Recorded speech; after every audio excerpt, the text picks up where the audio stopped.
Bonjour, je suis Hakim Na'alem et je vous propose ma chronique du jeudi 16 octobre 2025. Elle s'intitule « Le fantôme de Jacques Foccart » ou « Le double collège de France dans l'exfiltration ». J'ai encore imprimé dans ma tête les cris, récriminations et offuscations de cours d'art dramatique après le sauvetage de Bachar el-Assad par la Russie. Les bonnes capitales du beau monde occidental ont dénoncé ce secours apporté par Moscou à un dictateur. D'accord. Ces pays, entre autres le plus vociférant, la France de Macron, sont dans leur droit. Ils considèrent que l'exfiltration et l'accueil du président syrien à Moscou, ce n'est pas bien du tout et même moche. Mais alors, question du coup. L'exfiltration ces dernières heures du président malgache par la France à bord d'un avion militaire de la 5e République moribonde, c'est quoi? Andry Rajoelina a été embarqué en douce de nuit dans cet appareil et hop, direction Paname, Paris.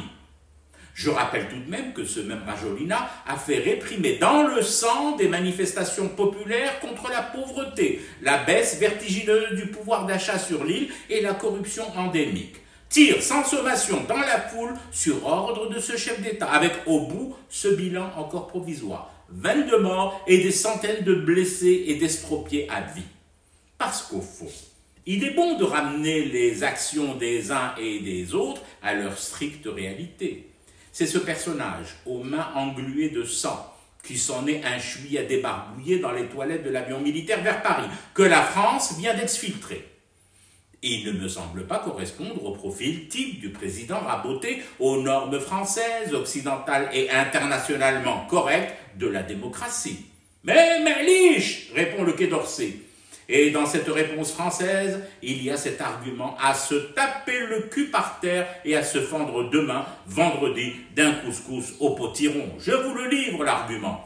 Monsieur le président de Madagascar est détenteur de la nationalité française. Nous avons donc sauvé un compatriote. Google. Rien que tu grattes un peu et les relents infects et nauséabonds de la France-Afrique ressurgissent, s'exfiltrent eux aussi par les égouts de l'histoire.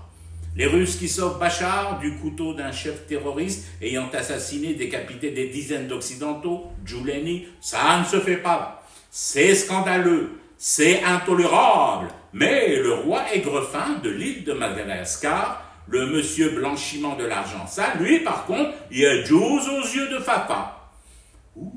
Ouh, entendez-vous ces gémissements? Sentez-vous cette odeur rance de caveau ouvert? Les vrombissements des réacteurs d'avion parviennent-ils à vos oreilles?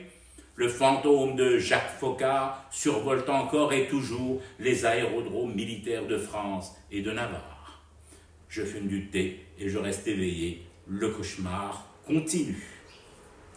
C'était Hakim Na'alem. Je vous retrouve samedi pour une autre chronique et une autre façon de dire son amour à l'Algérie.